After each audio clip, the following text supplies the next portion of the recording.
Welcome back to another reading and correcting of Stepping Up by me, Kindar, the Tiger Knights, and Ty, the Tiger Supervisor.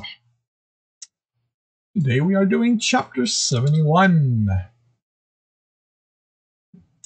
They had to leave Sawat behind when an archer managed an arrow. When an archer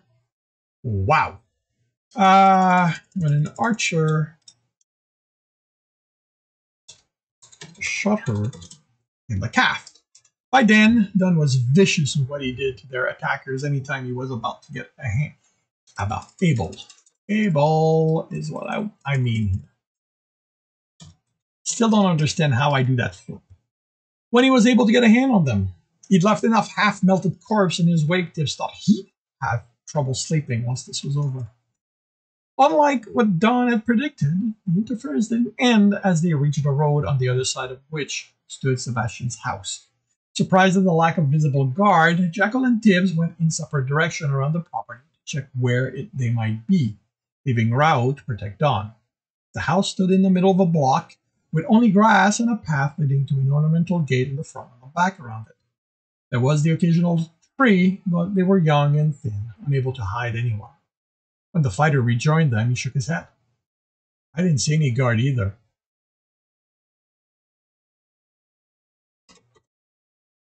Tibs confirmed. Why would your father leave himself unguarded like that? I asked. He leaned against the wall, but straightened as Tibs looked in his direction in the process of scanning for approaching thugs. Jekyll took his time considering the house. It's possible he's finally run low on people? If that's the case, he's going to have a force inside the house, and the others are out there, preventing anyone from getting this close. Paused. It's also possible he thinks that whatever this is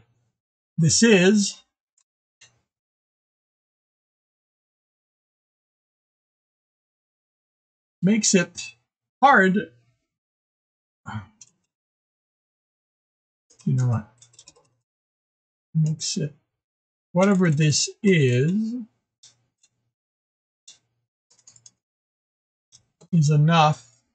Yeah, whatever this is enough to prevent anyone from causing him trouble that way.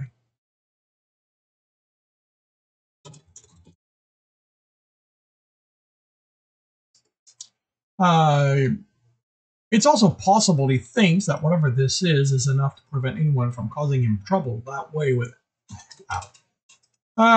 Turco with essence. Well, he's right about that, Don replied. I can't do anything to the house's enchantment with this in the way. You're going to have to try, Jekyll said. We have to force him to. Don't tell me what I have to do, Don snapped. This is my plan, remember? Your plan? Jekyll replied. The only thing you did was sit there and repeat the stuff Tibs and Quig told you and Don, Tibs said as the sorcerer stepped to the fighter. Rao looked scared. Looked scared to get in the way. If you think I'm going to take your insulting to, Don replied, glaring at him. Is this affecting the enchantment? Tibs asked, not looking away. How the fuck would I know? You think I've read anything there is to know about the essence? Yes, Tibs replied. You're a sorcerer. It was part flattery, part truth. Sorcerers are always reading. Well, I don't. But you know more about essence than any of us. If this doesn't stop before the house, can Sebastian protect the enchantment on it from being disrupted? Sorcerer visibly took hold of his temper, and after a few seconds he nodded. He can. It looked thoughtful. But it's easy to test if it reaches the house. Straightened his shoulder. Rao.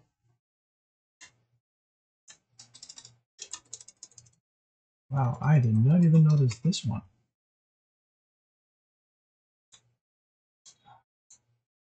Rao, you're with me.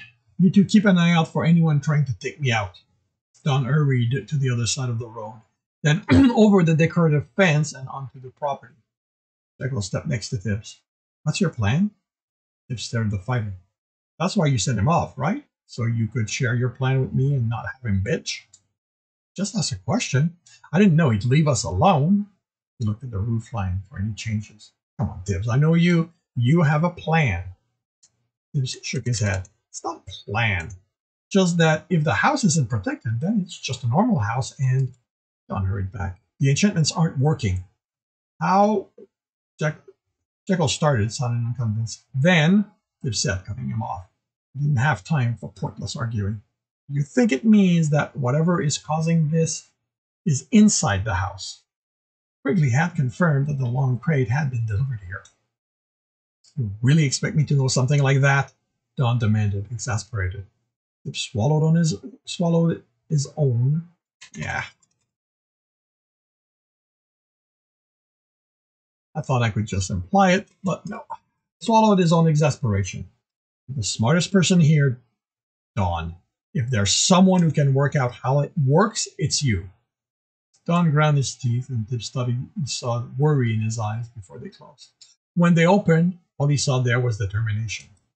What we know, Don said, turning to look at the house, is that this field got stronger as we approached until it leveled off when our essences was where once it leveled with our essences basically useless. That speaks to a radius of effect. We don't have the time to go around and test where it starts so we can figure out where the epicenter is. But, except for one detail, it would make tactical sense for the house to be the center, since if the intensity continues to get stronger as we approach, and we are simply too low in rank to notice that, it would ensure this is the hardest place for essence to be used. What's the detail? Jekyll asked, serious. Can't figure out why he wouldn't ensure his house was protected from that effect. My father doesn't have adventurers in his employ as far as I know, but he has magic, Don said. I've seen what he wears. If the house is defenseless, all that is also useless in this field. He has money, so why didn't he arrange to have a protection crafted? How long do you think it would take to craft something like that? Jekyll asked. I have no way to know. It would depend on factors like if this is something previously unknown, how complex is the interference, what kind of sorcerer you can pay to do the work. If you don't know about it, then Don shook his head. I'm not all-knowing. There are more books I haven't read than there are grains of sand on a beach. I have read about essence being disrupted. It is a battle technique, and I have read about items with essence woven into them in such a way it can disrupt one of the elements, but nothing on this scale or affecting all the elements. If the enchantment aren't working, I can get in the house, Tibs said. They were the only thing that was stopping me. How do I stop the item that's causing this? Don glared at Tibs. I don't know. Smash it, Jekyll said. Are you insane? The sorcerer demanded. It works for me and anything that gets in my way, the fighter said with a shrug. You don't destroy something you've never encountered before. You capture it. You study it. You figure out how to use it against your enemy. Fuck, you figure out who's willing to pay for it and get rich. Would smash it make it stop? Tibs asked. Haven't you heard what I said? Don demanded. He's the greedy one. And he didn't change his mind when you talked about getting rich. All I care about is protecting the town. If I break it, will it stop this and let you rot the house? Don swallowed his protest. Possibly. Most weaves need to be intact to work, but there's no guarantee you can break this. It's going to be crystal, since they take the best weaves, but some crystals can withstand an incredible amount of damage. What size is it? The size of the crate they brought it in, or is that to fool us into thinking we're looking for something big? Don ground his teeth. It might be either.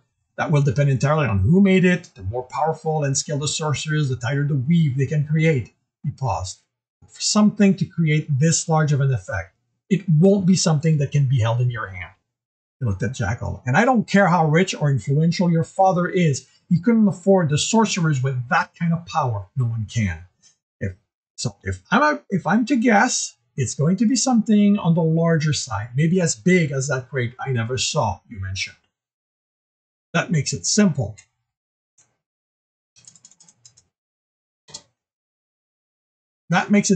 He can't put something like that in the safe. It can still be under guard, Don said, and this one said his father would have people inside him. Then a guarded room. That's an assumption, Don said, as if the word itself was painful, but it is a reasonable one. Jekyll placed a hand on Tib's shoulder as he studied the third floor window for the third floor windows for the best one. Tibbs, this isn't the dungeon. My father doesn't fight with any kind of rules. The only thing he cares about is getting his way. Tibbs smiled at him. I'm a rogue. I know about cheating. Jekyll's serious expression didn't change. But my father is a master at it. The yard around the house was nearly every rooftop too far to be able to make the jump. The previous times, Tibbs had used water to extend the roofs enough to make it, but he'd also taken the time to find which of the roofs was the best, which one he might be able to make the jump from without help from his essence. He'd meant to test it multiple times before, but he'd always ended up preferring using his time looking for a way to bypass the enchantment on the windows. This time, he didn't have that luxury. He couldn't even call on Earth to make himself stronger and jump further. Considered climbing the house itself, but the odds of someone stepping out and seeing him was too great. Sebastian had made sure there was nowhere along the walls where he could hide while a guard passed and looked up. He didn't think anyone working for that man would forget to look up.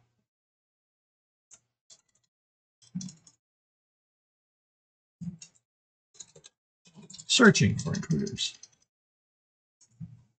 It was only 3 stories.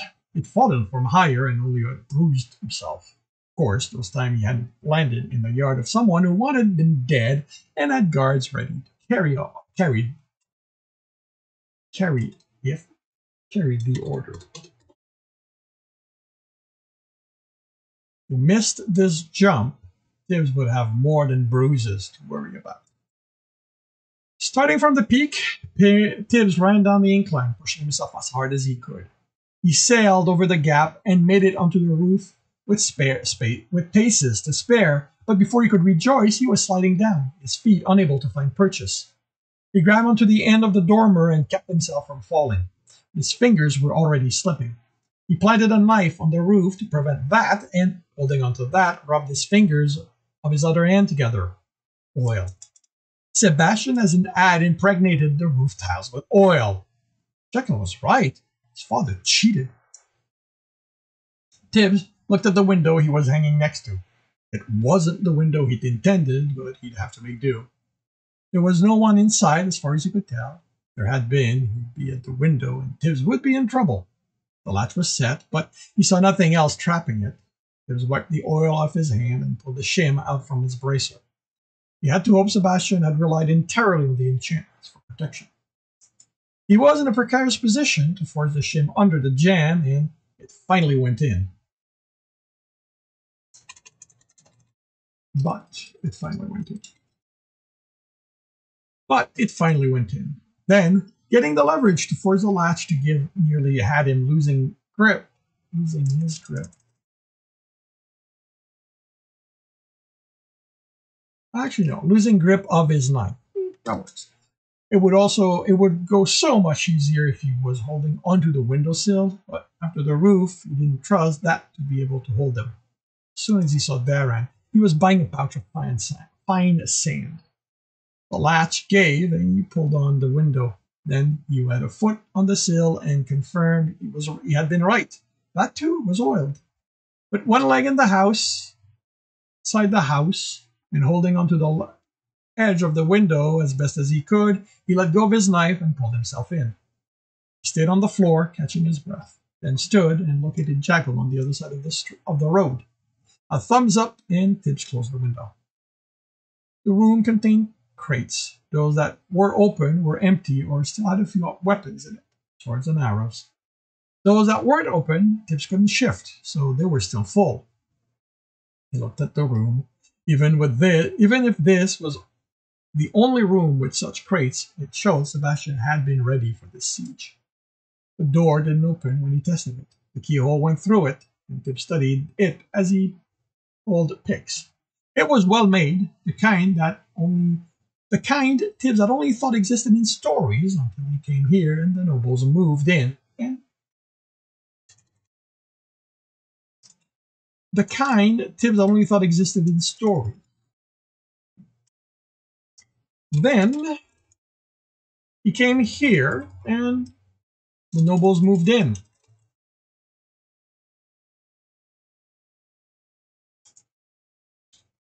And he had many of these kind of lucks to train with. He took his time, but then it but it turned, and he cracked the door, listening. With no sounds other than far indistinct voices, he opened it further and looked in the hall. At one end of the stairs, opposite him, were two doors. The further one from him, and the stairs guarded by a woman in leathers, seated next to it and seemingly asleep. Tibs pulled a knife and hoped she didn't notice him. He didn't want to have to rely on throwing it. He had a hand over her mouth before she reacted, and a knife in her side between the ribs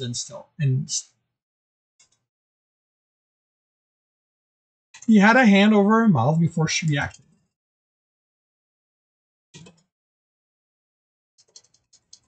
The knife was in her side between the ribs, stilling her.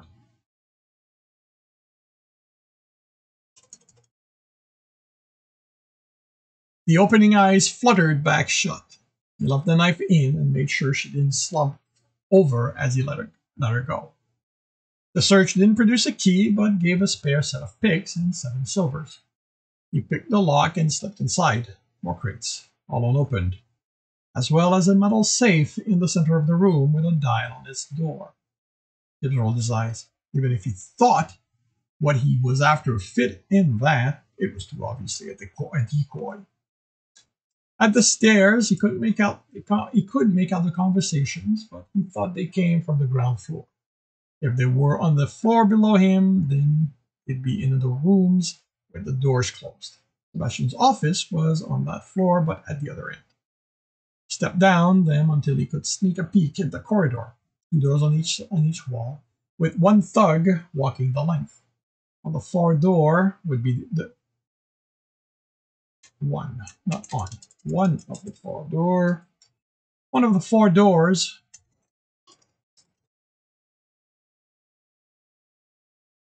would be the office. On the left, he thought, placing the chimney he'd listened in from. He timed the thug's walk from one end to the other. Couldn't pick these kind of locks in the time his back was to him, to Tibs, but he could. As soon as the guard turned and walked away from the stairs, Tibs was at the closest door, testing it. It opened, and he slipped in. He froze as someone snorted. When no cry of alarm came, he cautiously turned. The room was dark. Heavy cloth had been thrown over the window, but he made out 6 cots against that wall, with 4 of them occupied. One shifted, turning on his side. On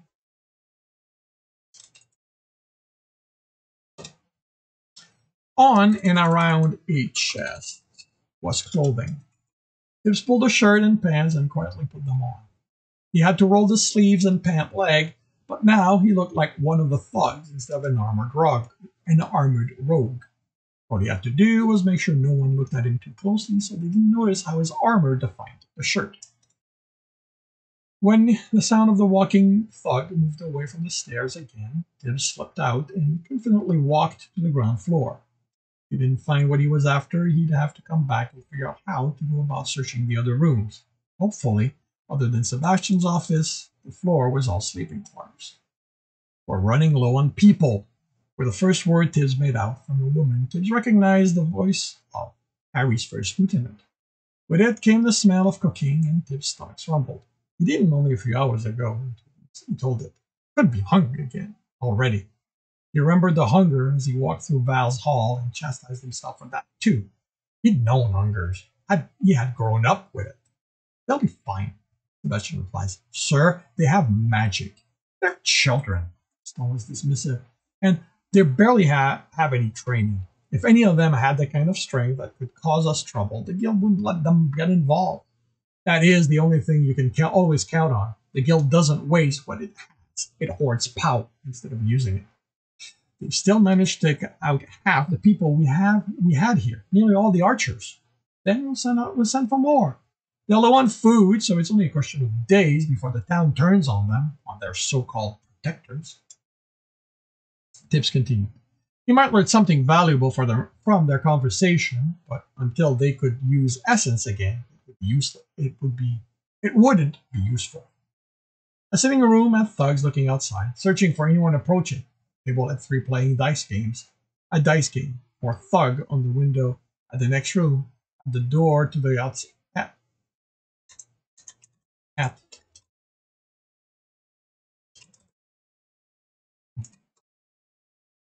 The door to the outside was guarded. Each window in the rooms had someone looking out, so Tibs was happy they were so bored they hadn't noticed them on the other side of the street. None of the room had the crate or something resembling a large crystal, so Tibs turned back the way he came. The kitchen was beyond the stairs, and with that would be the eating room, which would have the kind of space needed for a large crystal. The pantry would be large in a house like this, and it might fit in that if it was standing. With them trying to reach us, the woman said, we have no one watching the platform. Now would be the best time for their enforcement to arrive. And how did they let anyone outside the town know they'd be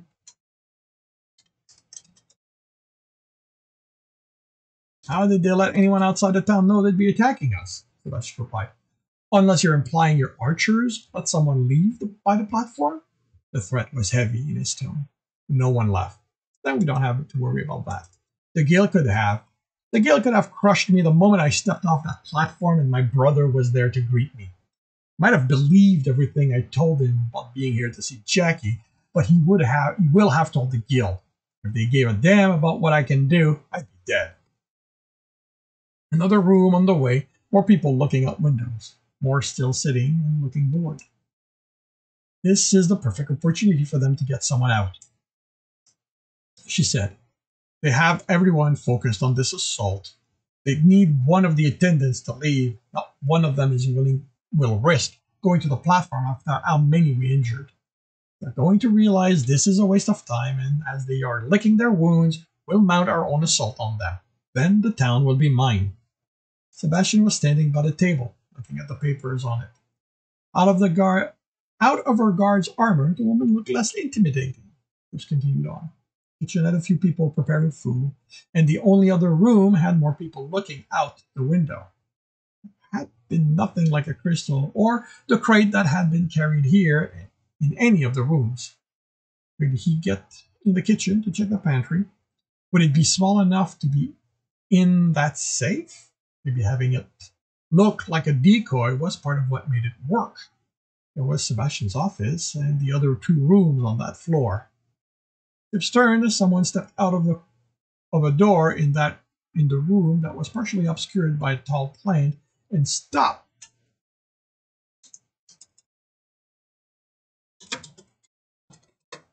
He stopped halfway to the stairs as the location of that door registered. It should have opened into the hall he'd been in. Only there was no one there. There was no door there. In fact, the hall was short, now that he considered it. The door leading outside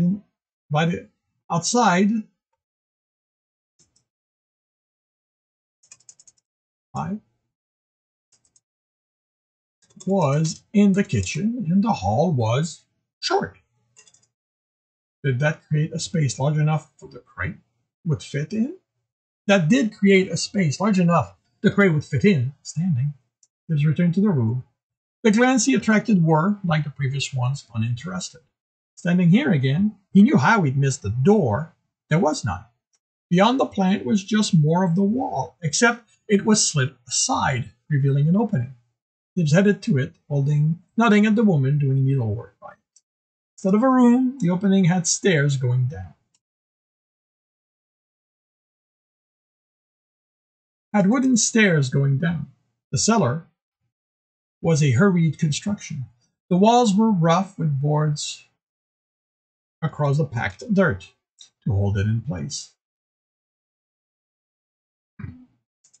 The board holding the packed dirt in place. Beams kept the ceiling from crashing down. Dust or flour fell through the floorboard from the kitchen. In the middle of the dugout space, lying on top of what was left of the crate it had been brought in, was a crystal that emanated a soft green glow. While it was not as large as the crate had been,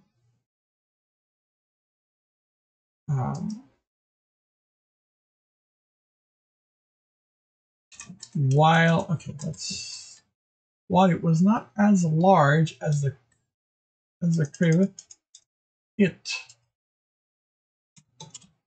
would barely,